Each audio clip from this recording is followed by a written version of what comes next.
Hi, second graders. This week, Miss Harris is here to talk to you guys about data. Our next unit is data, which we were doing a little bit of this before we left school for spring break. Data is information, and the way that we organize data most of the time is in a graph. So you may remember we talked about graphs and different types of graphs before we left for spring break. Today I want to remind you of some of those and show you some ways that you can make some as well. This week, that's what I'm going to be asking you to do on your math menu, is practicing making some bar graphs, some pictographs, and practice answering questions from graphs. So to begin with, what I did at my house is we've been doing a little cleaning out. Maybe you've done the same, but we have a whole lot of costumes. You know, I have 3 boys, and they've all had costumes for Halloween and just for fun and given to us because they like to dress up. So we organized the costumes, and this is what we found. Here's the data of our costumes. So this is our costumes. All right. And what I did is I noticed we had a lot of let me spell it right. We had a lot of superheroes. So I made that one section. And what I did is I made a tally chart to get my information organized. So I'm going to put tallies for all the superhero costumes. I also noticed we had a lot of Star Wars costumes.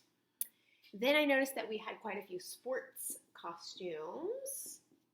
And then the others were all just kind of random. You know, we have a Ghostbuster and a fireman and a policeman and rock stars and things like that. So I decided to call my last group just Other because I didn't really have another bunch that I felt fit together.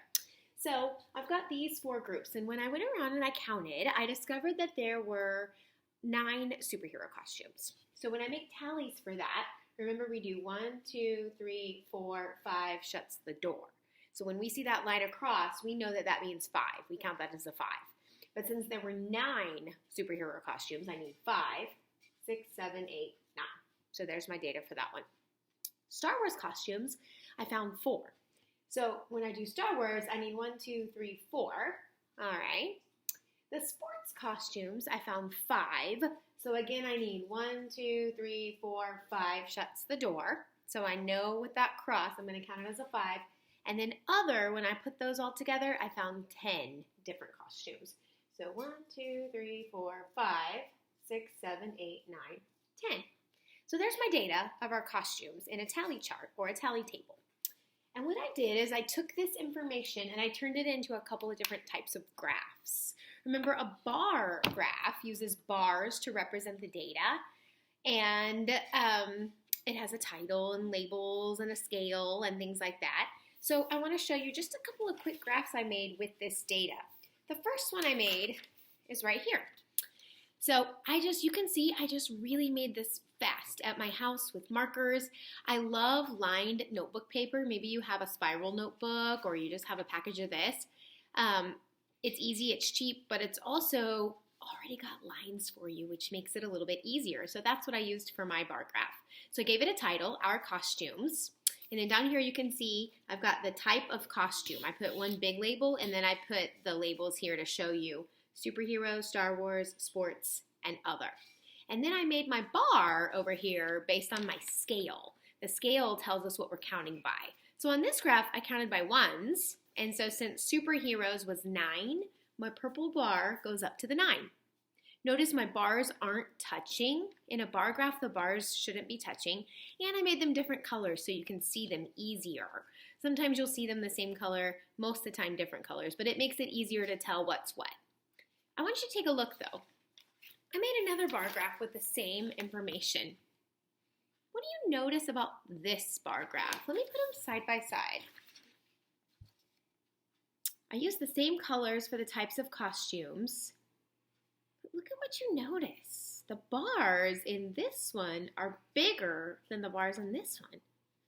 Did my data change? Did I lose costumes? I'll tell you the answer to that is no. When I cleaned them out, I tried to lose some costumes and it didn't happen. They all went right back into the buckets. So let's look at what's different. On this one, I've still got superheroes, Star Wars, sports, and other, but look right here. My scale has changed. This time, instead of counting by ones, I made the scale counting by twos. So I still have 9 superheroes. My purple bar, though, is not as tall because it's counting 2, 4, 6, 8. If you look real close, it's in between the 8 and the 10 because on a number line, that's where we find the number 9. The scale is just like a number line, right? We know that on a number line, we can count by whatever we want. We can make our own pattern as long as it makes sense. So right here, the 9 falls in between the 8 and the 10. Star Wars is 4, so I went right up to the 4 line. Sports, though, is 5, which again is in between the numbers on my scale. So I had to make it a little bit higher than the 4, but not to the 6. It's right in between. It's right in the middle. Okay. I made another kind of graph with the same data. I made a pictograph. Remember, picture graphs use different pictures to show things. I always think of weather. I think of cloudy with a cloud and sunny with a sun and rainy with the little raindrops. That's a picture graph. A pictograph is similar, but one picture is represented on the whole graph, whatever you want that symbol to be. So here is my costume pictograph. So I just turned my paper the other way. Plain white paper might have been great for this, but I just went ahead and used what I had right here in front of me at my house, lined paper. So here's my title, Our Costumes. I've still got superheroes, Star Wars, sports, and other, but this time instead of a scale, I have a key. Pictographs have a key where they tell you what the symbol means. So on this one blue circle stands for one costume. So if you look at my superheroes, there's 9 blue circles because we have 9 superhero costumes. Star Wars has 4 blue circles, sports has 5, and other has 10. I could have done a little bit of better job of organizing my circles. I tried to line them up. I need to make sure that when I'm looking at it, you can tell other is the most. Superheroes is just a little bit less, right? Star Wars is my least, and sports is in between. And you can tell that, but I could have made my circles a little bit better probably, right? I made another pictograph, though, and I want you to take a look. Here's my pictograph. Our costumes, same data. Why does it look different? What do you notice? What did I do? Yep, this time, look at my key. 1 red circle equals 2 costumes. So since we have 9 superhero costumes, I had to put 2, 4, 6, 8. But I couldn't put another circle because we don't have 10. So I put half of a circle. Remember fractions? If I cut this circle into 2 equal pieces, one of those pieces is going to mean 1 costume. Since the whole circle equals 2 costumes, 1 piece or 1 half is 1 costume. So 2, 4, 6, 8, 9. 2, 4 for my Star Wars. And for my sports, I've got 2, 4, and 1 more is 5, right? And then 10, 2, 4, 6, 8, 10 for my other. So my data didn't change. My graph changed because of the way I'm representing the data. So you've seen some bar graphs, you've seen some pictographs. I have a couple questions for you.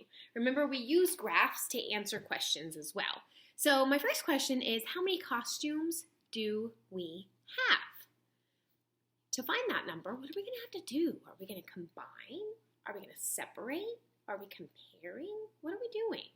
How many costumes do we have? You're right, we're going to have to combine. We're going to have to take all the costumes and put them together.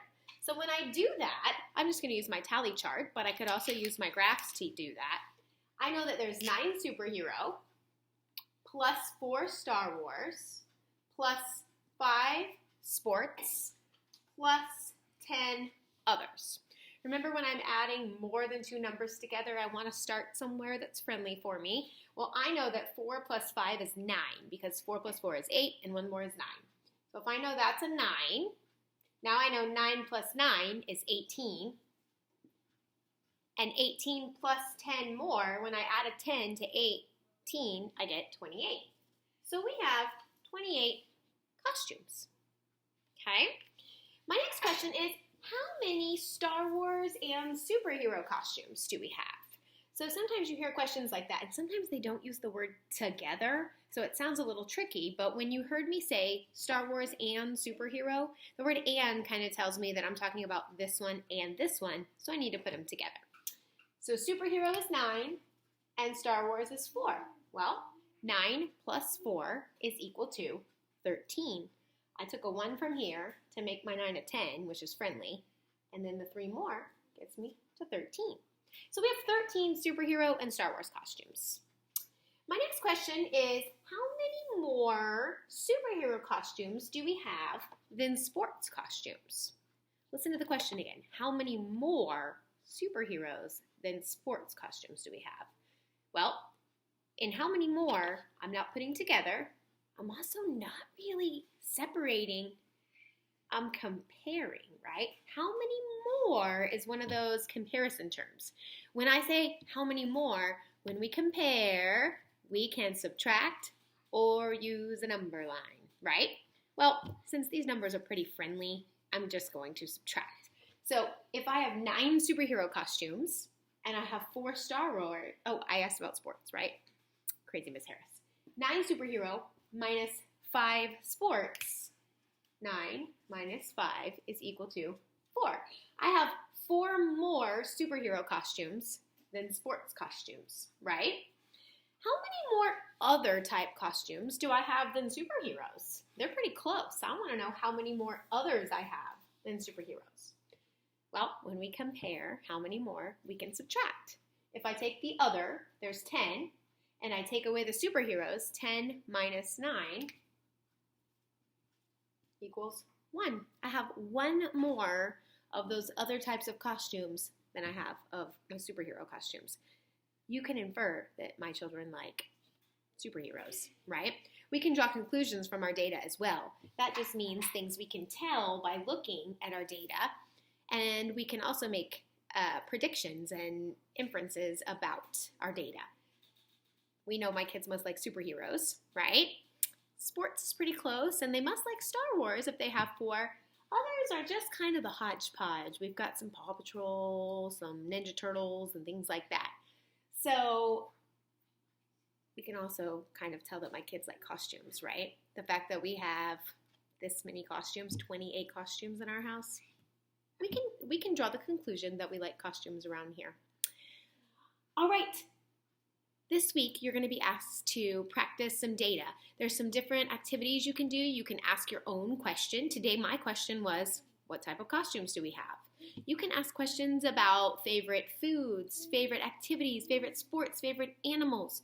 You can sort things and graph them. My family has made these butterflies for art this week, and I thought I could totally graph them. I noticed I had 3 that have yellow antenna, 1 with white, 1 with red, 1 with brown, and 1 with green.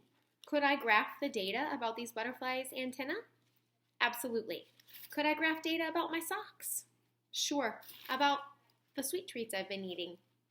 Probably so. We can graph almost anything. So looking around your house this week, you're going to be asked to make some graphs and collect some data. I can't wait to see that this week from you, and I am waiting for that.